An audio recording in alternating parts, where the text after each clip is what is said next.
So number one rule, as you've heard 1,000 times, is pay yourself first. Pay yourself first, which means to save 10 to 20% of your income. I was talking with David Bach on the phone the other day. Does anybody know who David Bach is? David Bach is a really nice young guy. He's a financial planner who's got a book, and it's the number one book this week on the Wall Street Journal bestseller list. It's called The Automatic Millionaire. And people are buying this book by the thousands. He has two other books, Nice Women Finish Rich, Nice Men Finish Rich. And he got 3 books in the top 10 in the financial bestsellers. Do you know what the books say? Pay yourself first. And people are paying and buying the book. Wow, what an incredible concept. He talks to people who come in, working people. The guy's a truck driver, she's a waitress, and they come in to plan their finances. He feels a little sorry for them because they got kind of crummy clothes and they got kind of working class jobs. And together they never made more than $50,000 in their lives. And they're 45 or 50, and then he shows them, this is what the Automatic Millionaire starts with. Then they show him their financial plan. They're worth $2.3 million. And they never made more than $50,000 a year. They own homes and cars and businesses and everything else. Why? It's because they just saved their money and invested it carefully. So we say, in order to qualify for big things, you got to do little things. If you want to be in the championships, you've got to fight in you've got to compete in the smaller competitions. So number one, pay yourself first, 10 to 20%. Now here is the great challenge, is most people can't do this. Most people say, geez, 10 or 20%. So what I say is this, is start with 1%. Start with 1% of your income. Is there anybody here who could not save 1% of their income? If somebody put a gun to your head, say, if you don't save 1% of your income, it'll blow your brains out. Can anybody here not work it out? Say yes. Okay, we can all do it. So therefore, you save 1%. If you make $5,000 a month, that means you save $50 a month. You open up a separate bank account, and just as religiously as if you're going to be shot if you don't do it, you put $50 a month in that bank account, 1 crummy percent. Now, simultaneously, whenever you get any extra money or something you didn't expect, a bonus, an IRS refund or something else, just put it into that account. This becomes your financial accumulation account. When you become comfortable saving 1% a month, then you move it to 2% a month. And then you move it to 3% a month. And you do this until you become comfortable. And it's very much like changing the direction of a great ocean liner. As this ocean liner begins to change and change direction, it's very, very subtle, 1 degree at a time. But what you're doing is you're bringing about a fundamental subconscious change from spending everything you make to not spending everything you make. The rule for financial success has been the same for 5,000 years. Spend less than you earn. 5 words. Spend less than you earn. This has been the rule. If you can do this, you can achieve financial independence. If you can't, you can't. So the question is not whether it's possible, but only how. It's only how. Okay, how do we do it? So what we do is we save 1% and we put it into an account. Now, this is not an account, by the way, for fun, an RV, a vacation, or something else. Open other accounts for that. We'll just save 1%, and then 2%, and then 3%, until you develop the saving habit. And pretty soon, within a year or two, you'll have it up to 10 to 20%. Now, I never understood this, but what happens is that when you save money carefully like this money begins to develop an energy. It begins to become a force field. It begins to develop an energy of attraction. And there's a law in the universe called the law of accumulation. It says the more you accumulate, the more you accumulate. And the more you have here, the more money you attract into your life. And what happens is you get little bits of money from here and a bonus from there and unexpected money from there, and you save something from here. Instead of blowing it, which we normally do, you put it into this account, and each penny, dollar you put into the account increases the energy. It's almost like this is uranium, and it's increasing the energy power, and it starts to draw more money. It becomes like a force field of energy. Does anybody know about this? It's the most phenomenal darn thing. Many years ago, we were broke. We had to sell our house because I started a business and made every single conceivable mistake. We had to sell, I learned to sell again. We sold our house, sold our furniture, sold our dishes, sold everything, moved to a rented house. And when we sold the house, there was $10,000 left over from carrying costs. And my wife said, I want to put that in a separate account so we're never out of money again. And I argued with her. I said, yes, but we've got all these things. There's always something to spend it on. And she was adamant. You know, I told you about negotiating. She was adamant about this. She took the money, she put it into a separate account, which I didn't even know where it was. And just put that $10,000 away. I couldn't touch it, and she wouldn't touch it. From that day onward, we were never out of money again. It's almost as if we just changed the dynamics of the universe. Now, we worked hard, we went up and down. From that day on, we were never out of money again. Because that money just sat there and it attracts money, opportunities, ideas. This is such a powerful principle. It's why people become wealthy. So your job is to pay yourself first. And start off by saving 1% per year. Now, here is the second principle, and it's called the wedge strategy for achieving wealth, is that in life, this is what happens. You've heard the old Parkinson's law that expenses rise to meet income. In other words, no matter how much you make, you spend that amount. Well, so this is what will happen over the course of your lifetime. If you keep engaging in additional knowledge and skill, you'll learn more, you'll earn more, you'll be paid more, you'll increase the slope on your curve, you'll move ahead faster, but if you're not careful, you'll burn it all. Most wealthy people are 2 months away from homelessness. If their income was cut off, doctors, lawyers, architects, engineers, if these people's income was cut off for any period of time, within 2 months, they would be foreclosed on because they're spending everything they have and a little bit more besides. So this is your income. So this is your income and this is time. Now what happens is the natural tendency is for our expenses, this is our income and these are our expenses. Our expenses just go like this. No matter what happens, we just can't get ahead, because we keep raising our expenditures, like jacking them up, and we never get a gap. So here's the goal. If I were to ask you to save from your income today, most people have a hard time doing it because every penny you have is committed. So what I'm going to ask you to do from this moment on is to save future income. So if I were to give you $1, if I was to say, Karen, here's $1, if I give you $1, would you save 50 cents of it? Now, if I give you $1 that you don't have, it's not too hard to commit to saving half of what you don't have, right? Are you with me so far? So this is what you're going to do, and you're going to make a deal from now on, is you're going to save 50% of your increase. So you figure out what your income is today, and as you use the techniques here, you're going to become more skilled at making money. So from now on, save 50% of the increase and allow your standard of living to go up by 50%. Is that a pretty good trade-off? Say yes. In other words, you're not going to suffer, you're not going to die, you're not going to be hungry, your living standard will go up, you will be able to enjoy more things, but save half of all your increase for the rest of your life.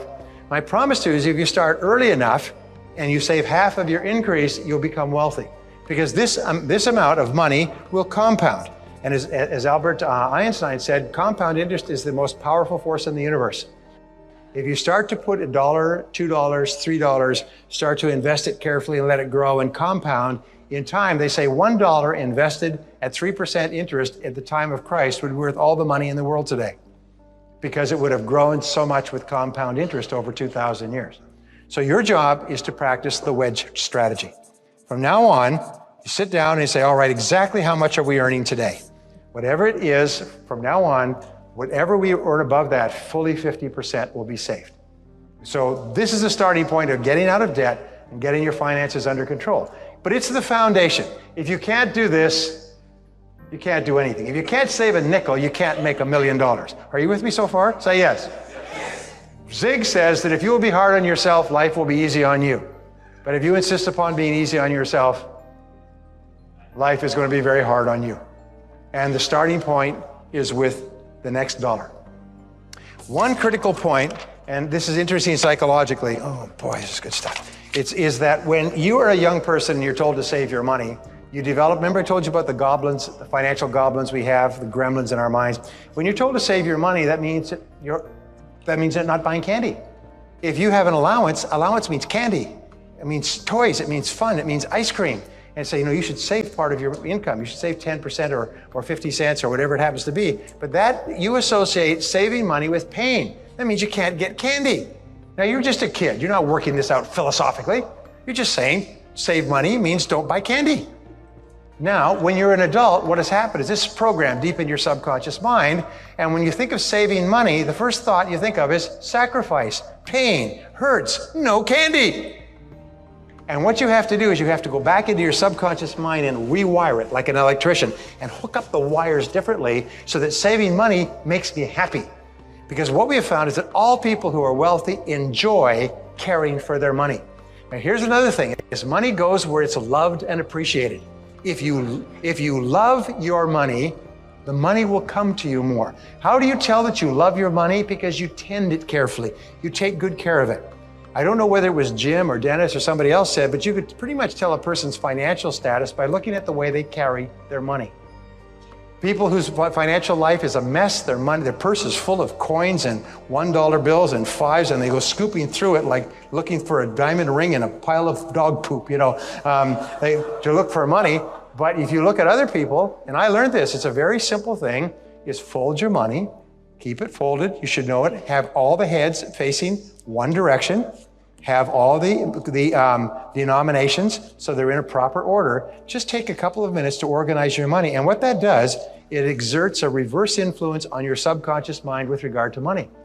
And does anybody know what I'm talking about? If the things that we do physically have an emotional impact on us, if we get all of our financial life organized and keep our money organized and our coins organized, by the very act of that, we treat our money better and we attract more money into our life. Money goes where it's loved and appreciated. It doesn't go where it's treated in a haphazard or indifferent fashion. And from now on, think, I love to save money. Just say it, I love to save money. I love to have money in the bank. And in time, you will look at your bank account and your investment account, and it'll make you happy. And you will no longer have this urge to blow the money.